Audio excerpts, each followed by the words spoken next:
Assalamualaikum warahmatullahi wabarakatuh. Alhamdulillahirabbil alamin. Alhamdulillahilladzi an'amana bi ni'matil imani wal islam. Asyhadu an la ilaha illallah wahdahu la syarikalah wa asyhadu anna Muhammadan abduhu wa rasuluh. Allahumma shalli wa sallim ala rasulillahil karim sayyidina wa syafi'ina wa maulana Muhammadin sallallahu alaihi wasallam wa ala alihi wa ashabihi ajma'in, amma ba'du. Teman Ramadan yang dicintai dan disayang Allah, apa kabar semuanya hari ini? Semoga senantiasa dalam keadaan sehat walafiat, dan tentunya kita berharap kepada Allah setiap aktivitas ibadah kita selama bulan Ramadan ini diterima oleh Allah Subhanahu wa taala, dan insya Allah menjadi kebaikan sebagai bekal kita untuk berjumpa dengan Allah di waktu yang terbaik, di tempat yang terbaik, yaitu surganya Allah Subhanahu wa ta'ala. Teman Ramadan yang dicintai Allah, pada kesempatan kali ini Ahilman akan kembali menjawab pertanyaan yang masuk melalui Instagram Ahilman Fauzi. Pertanyaan untuk kali ini adalah: Assalamualaikum Ustadz Hilman. Waalaikumsalam Ustadz, saya selama ini sibuk banget untuk mencari harta. Nah, bagaimana caranya Ustadz agar harta saya menjadi jalan untuk bisa masuk ke dalam surga? Mohon nasihatnya Ustadz. Baik, teman Ramadan yang dirahmati Allah, harta adalah sesuatu yang tidak bisa dipisahkan dalam kehidupan manusia. Setiap manusia pasti membutuhkan adanya harta untuk memenuhi kebutuhan hidupnya. Dimanapun, kapanpun, dalam kondisi apapun, pasti kita membutuhkan yang namanya harta. Dan harta itulah yang banyak menghabiskan waktu kita dalam kehidupan ini. Kalau kita bisa menghitung misalnya, dari satu hari 24 jam yang Allah hadirkan dalam kehidupan kita, hampir 14 jam kita korbankan untuk urusan harta dunia kita. Ada orang yang bekerja dari jam 8 sampai jam 5. Itu yang tertulis, tapi faktanya mungkin lebih banyak dari itu. Dia berangkat dari rumahnya jam 5 subuh atau jam 6 pagi. Kemudian dia pulang sampai rumahnya jam 9 malam, jam 10 malam. Bahkan tidak sedikit ketika sampai rumah dia buka handphonenya, dia buka laptopnya, dan dia masih memastikan kira-kira besok mau ketemu klien yang mana, mitra yang mana, dan apa yang dibicarakan? Tentu urusan harta dunia. Maka Islam tidak melarang kita untuk mencari dunia. Islam tidak melarang kita untuk tidak mencintai dunia. Silakan. Kita mau mencari dunia silakan. Cintai dunia silakan, tapi jangan sampai kecintaan kita terhadap harta itu membuat kita lupa kepada Allah Subhanahu wa taala. Jangan sampai kesibukan kita dalam urusan harta dunia kita mengesampingkan atau bahkan melalaikan dari kewajiban kita kepada Allah Subhanahu wa taala. Maka ada prinsip utama dalam urusan hidup manusia yang harus dijaga oleh kita sebagai seorang yang beriman. Ada di surat Al-Qasas ayat 77. Perhatikan dengan iman. Kata Allah, "Wabtaghi fima ataakallahu ad-darul akhirah wa la tansa nasibaka minad dunya." Dan carilah keutamaan urusan akhirat, tapi jangan lupakan urusan dunia.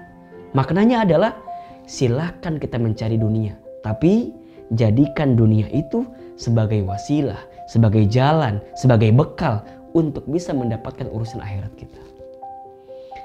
Maka zuhud itu artinya bukan orang yang tidak mencintai dunia, yang kemudian dia sibuk terus dengan urusan akhirat. Bukan.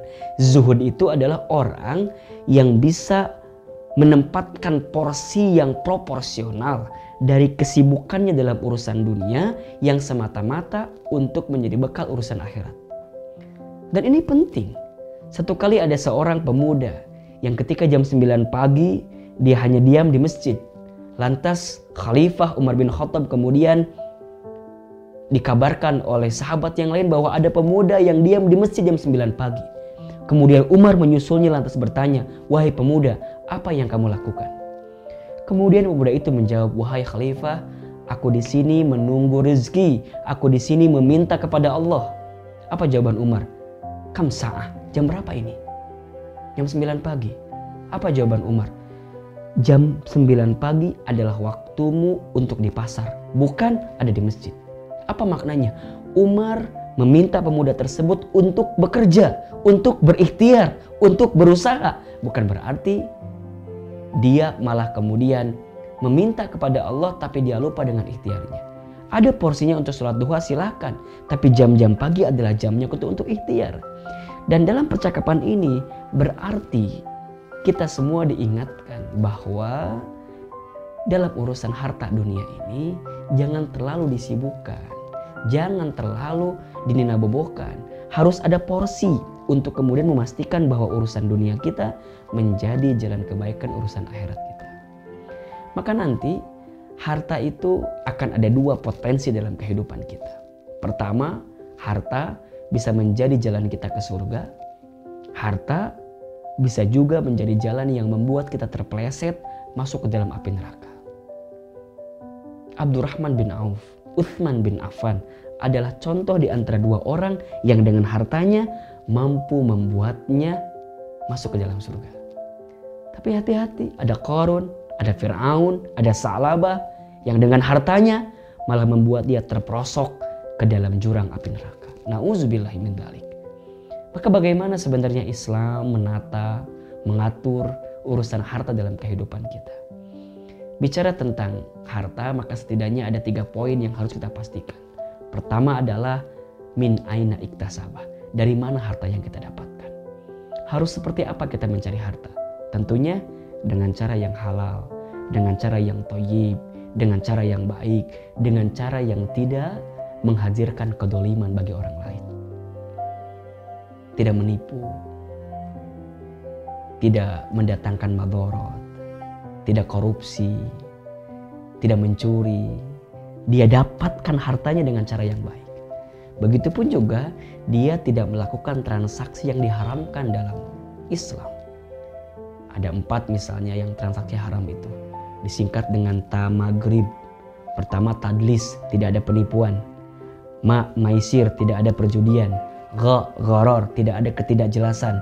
Dan riba, tidak ada riba di dalamnya. Pastikan dari mana harta yang kita dapatkan. Maka pada bab ini mohon maaf, siapapun di antara kita yang sekarang masih sibuk untuk bisa mendapatkan harta yang banyak, silahkan.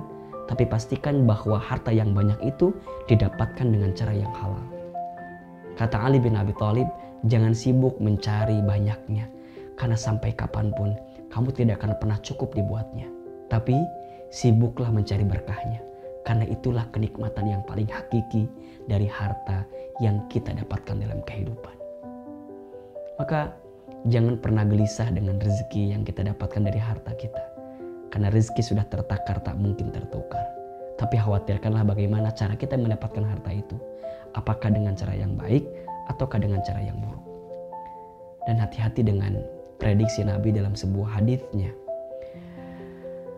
bahwa akan datang satu masa di mana umatku tidak peduli cara dia mengambil harta, apakah dengan cara yang halal ataukah dengan cara yang haram. La ya'tiyanna 'alan nasi zamanun la yubalil mar'u akhadal mal amman halal amman haram. Maka yang pertama, pastikan bahwa cara mendapatkan harta kita dengan cara yang baik dan benar. Yang kedua, cara kita mengelola harta kita. Kita harus punya pos-pos yang tepat untuk memastikan bahwa pengelolaan harta kita dengan baik dan benar. Ingat, harta itu ada 3. 1, ada harta yang dimakan, ujungnya jadi kotoran. 2, ada harta yang disimpan, ujungnya jadi simpanan, jadi warisan.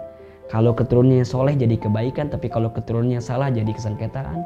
Dan yang ketiga, ada harta yang dibagikan. Itulah yang akan menjadi bekal kita untuk menghadapi perjumpaan dengan Allah Subhanahu wa Ta'ala dalam kehidupan nanti di akhirat. Maka pastikan pengelolaan harta kita. Kalau kita punya hutang, jangan benar-benar dekat saat kita butuh hutangnya.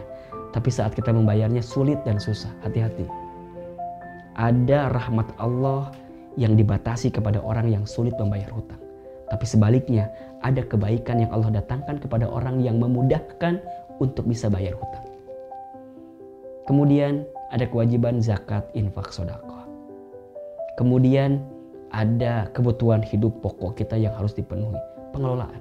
Sampai yang terakhir tentu membelanjakan hartanya di jalan yang baik. Jangan sibuk memperturutkan keinginan, tapi sibuklah mengedepankan kebutuhan kita. Sampai kapanpun kita akan terombang-ambing dengan keadaan yang memperturutkan hawa nafsu kita.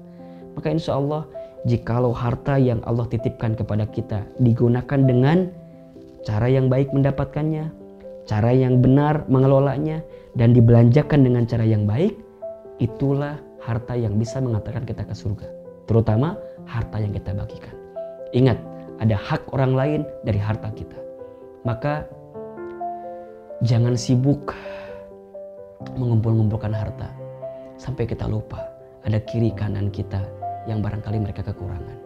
Maka ayo, apalagi saat ini di saat kondisi pandemi COVID-19, mungkin banyak di sekeliling kita yang sulit, yang susah. Ayo kita bantu dengan harta yang Allah titipkan kepada kita. Karena pada akhirnya harta itulah yang juga akan mengantarkan kita ke dalam surganya Allah Subhanahu wa taala. Semoga Allah titipkan kita harta yang halal, harta yang baik, dan harta itu bisa mengantarkan kita ke dalam surganya Allah Subhanahu wa taala. Barakallahu fikum. Mohon maaf lahir batin. Ahilman Fauzi, semoga bermanfaat. Wabillahi taufiq wal hidayah. Assalamualaikum warahmatullahi wabarakatuh.